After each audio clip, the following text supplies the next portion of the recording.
पौलोम पर्व चतुर्थों अध्याय कथा प्रवेश एवं पंचमों अध्याय भृगु के आश्रम पर पुलोमा दानव का आगमन और उसकी अग्निदेव के साथ बातचीत। नैमिषारण्य में कुलपति शौनक के 12 वर्षों तक चालू रहने वाले सत्र में उपस्थित महर्षियों के समीप एक दिन लोमहर्षण सूतनंदन उग्रश्रवा आए। वे पुराणों की कथा कहने में कुशल थे। वे पुराणों के ज्ञाता थे। उन्होंने पुराण विद्या में बहुत परिश्रम किया था। वे नैमिषारण्यवासी महर्षियों से हाथ जोड़कर बोले, पूज्यपाद महर्षिगण, आप लोग क्या सुनना चाहते हैं? मैं किस प्रसंग पर बोलूं? तब ऋषियों ने उनसे कहा, लोमहर्षण कुमार, हम आपको उत्तम प्रसंग बतलाएंगे और कथा प्रसंग प्रारंभ होने पर सुनने की इच्छा रखने वाले हम लोगों के समक्ष आप बहुत सी कथाएं कहेंगे। किंतु पूज्यपाद कुलपति भगवान शौनक अभी अग्नि की उपासना में संलग्न हैं। वे देवताओं और असुरों से संबंध रखने वाली बहुत सी दिव्य कथाएं जानते हैं। मनुष्यों, नागों तथा गंधर्वों की कथाओं से भी सर्वथा परिचित हैं। सूत नंदन, वे विद्वान कुलपति विप्रवर शौनक जी इस यज्ञ में उपस्थित हैं। वे चतुर, उत्तम व्रतधारी तथा बुद्धिमान हैं। शास्त्र, श्रुति, स्मृति, इतिहास, पुराण तथा आरण्यक, बृहदारण्य आदि के तो वे आचार्य ही हैं। वे सदा सत्य बोलने वाले, मन और इंद्रियों के संयम में तत्पर, तपस्वी और नियम पूर्वक व्रत को निभाने वाले हैं। वे हम सभी लोगों के लिए सम्माननीय हैं। अतः जब तक उनका आना न हो तब तक प्रतीक्षा कीजिए। गुरुदेव शौनक जब तक यहाँ उत्तम आसन पर विराजमान हो जाए, उस समय वे द्विज श्रेष्ठ आपसे जो कुछ पूछें, उसी प्रसंग को लेकर आप बोलिएगा। उग्रश्रवा जी ने कहा, एवंस्तु, ऐसा ही होगा। गुरुदेव महात्मा शौनक जी के बैठ जाने पर उन्हीं के पूछने के अनुसार मैं नाना प्रकार की पुण्यदायिनी कथाएं कहूँगा।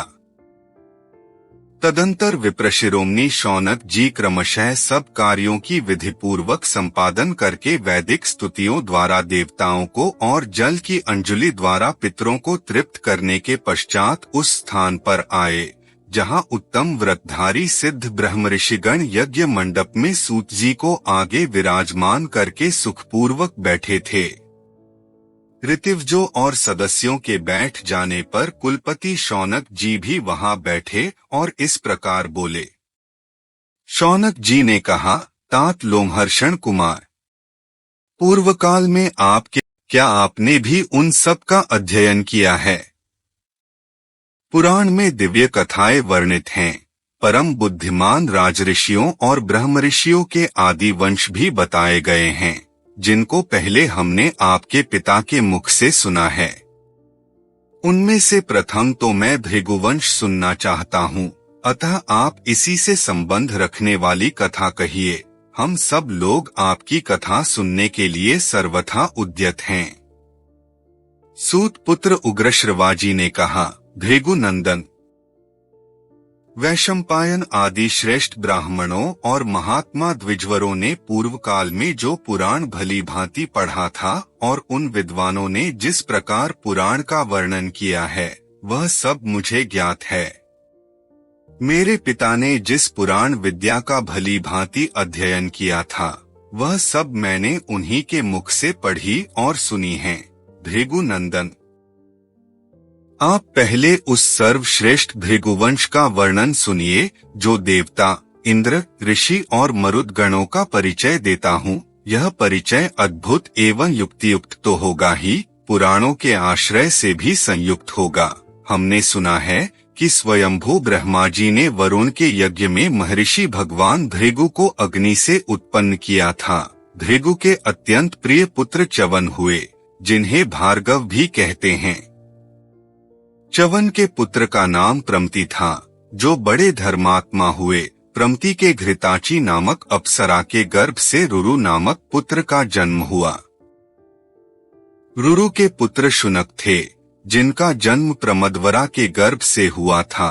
शुनक वेदों के पारंगत विद्वान और धर्मात्मा थे। वे आपके पूर्व पितामह थे। वे तपस्वी, यशस्वी, शास्त्रज्ञ तथा ब्रह्मवेत्ताओं में श्रेष्ठ थे। धर्मात्मा, सत्यवादी और मन इंद्रियों को वश में रखने वाले थे। उनका आहार विहार नियमित था।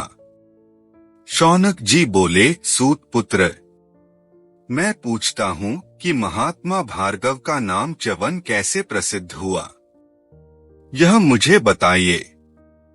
उग्रश्रवा जी ने कहा, महामुने, भृगु की पत्नी का नाम पुलोमा था।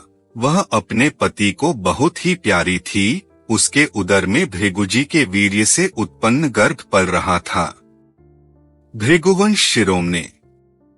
पुलोमा यशस्वी भृगु की अनुकूलशील स्वभाव वाली धर्म पत्नी थी। उसकी कुक्षी में उस गर्भ के प्रकट होने पर एक समय धर्मात्माओं में श्रेष्ठ भृगुजी स्नान करने के लिए आश्रम से बाहर निकले। उस समय एक राक्षस, जिसका नाम भी पुलोमा था, उनके आश्रम पर आया। आश्रम में प्रवेश करते ही उसकी दृष्टि महर्षि भृगु की पतिव्रता पत्नी पर पड़ी और वह कामदेव के वशीभूत हो अपनी सुध बुध खो बैठा। सुंदरी पुलोमा ने उस राक्षस को अभ्यागत मानकर वन के फल फूल आदि से उसका सत्कार करने के लिए उसे न्योता दिया। ब्राह्मण, वह राक्षस काम से पीड़ित हो रहा था।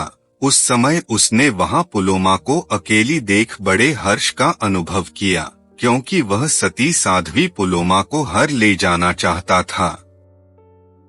मन में उस शुभ लक्षणा सती के अपहरण की इच्छा रखकर वह प्रसन्नता से फूल उठा और मन ही मन बोला, मेरा तो काम बन गया। पवित्र मुस्कान वाली पुलोमा को पहले उस पुलोमा नामक राक्षस ने वरण किया था। बाल्यावस्था में पुलोमा रो रही थी। उसके रोदन की निवृत्ति के लिए पिता ने डराते हुए कहा, रे राक्षस, तू इसे पकड़ ले। घर में पुलोमा राक्षस पहले से ही छिपा हुआ था। उसने मन ही मन वरण कर लिया, यह मेरी पत्नी है। बात केवल इतनी ही थी। इसका अभिप्राय यह है कि हंसी खेल में भी या डांटने डपटने के लिए भी बालकों से ऐसी बात नहीं कहनी चाहिए और राक्षस का नाम भी नहीं रखना चाहिए। किंतु पीछे उसके पिता ने शास्त्र विधि के अनुसार महर्षि भृगु के साथ उसका विवाह कर दिया। भृगु नंदन। उसके पिता का वह अपराध राक्षस के हृदय में सदा कांटे सा कसकता रहता था। यही अच्छा मौका है, ऐसा विचार कर उसने उस समय पुलोमा को हर ले जाने का पक्का निश्चय कर लिया। इतने ही में राक्षस ने देखा, अग्निहोत्र गृह में अग्निदेव प्रज्वलित हो रहे हैं। तब पुलोमा ने उस समय उस प्रज्वलित पावक से पूछा, अग्निदेव, मैं सत्य की शपथ देकर पूछता हूँ, बताओ यह किसकी पत्नी है? पावक, तुम देवताओं के मुख हो, अतः मेरे पूछने पर ठीक ठीक बताओ। पहले तो मैंने ही इस सुंदरी को अपनी पत्नी बनाने के लिए वरण किया था, किंतु बाद में असत्य व्यवहार करने वाले इसके पिता ने भृगु के साथ इसका विवाह कर दिया। यदि यह एकांत में मिली हुई सुंदरी भृगु की भार्या है तो वैसी बात सच सच बता दो, क्योंकि मैं इसे इस आश्रम से हर ले जाना चाहता हूँ। वह क्रोध आज मेरे हृदय को दग्ध सा कर रहा है। इस सुमध्यमा को, जो पहले मेरी भार्या थी, भृगु ने अन्यायपूर्वक हड़प लिया है। उग्रश्रवा जी कहते हैं, इस प्रकार वह राक्षस भृगु की पत्नी के प्रति यह मेरी है प्रज्वलित अग्नि को संबोधित करके बार बार पूछने लगा, अग्निदेव, तुम सदा सब प्राणियों के भीतर निवास करते हो। सर्वज्ञ अग्नि, तुम पुण्य और पाप के विषय में साक्षी की भांति स्थित रहते हो, अतः सच्ची बात बताओ।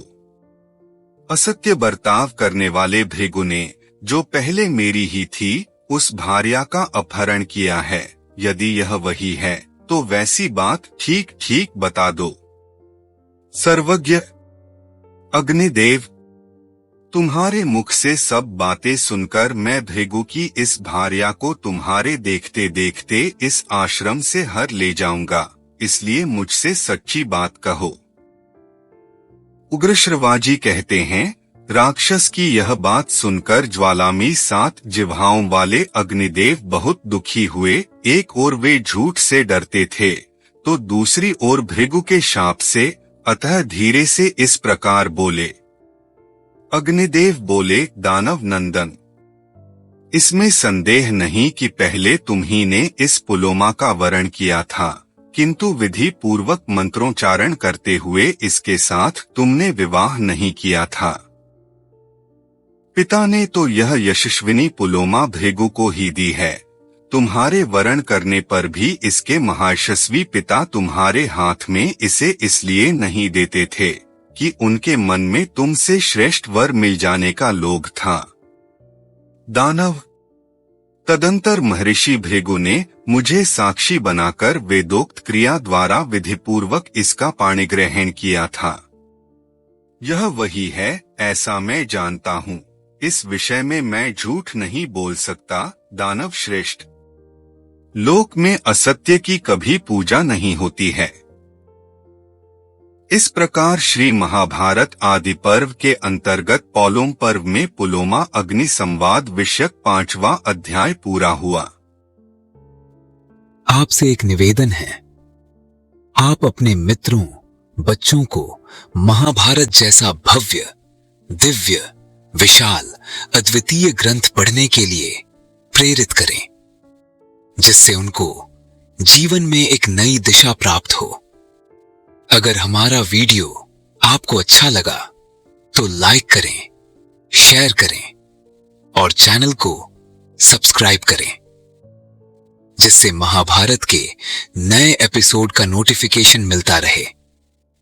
धन्यवाद।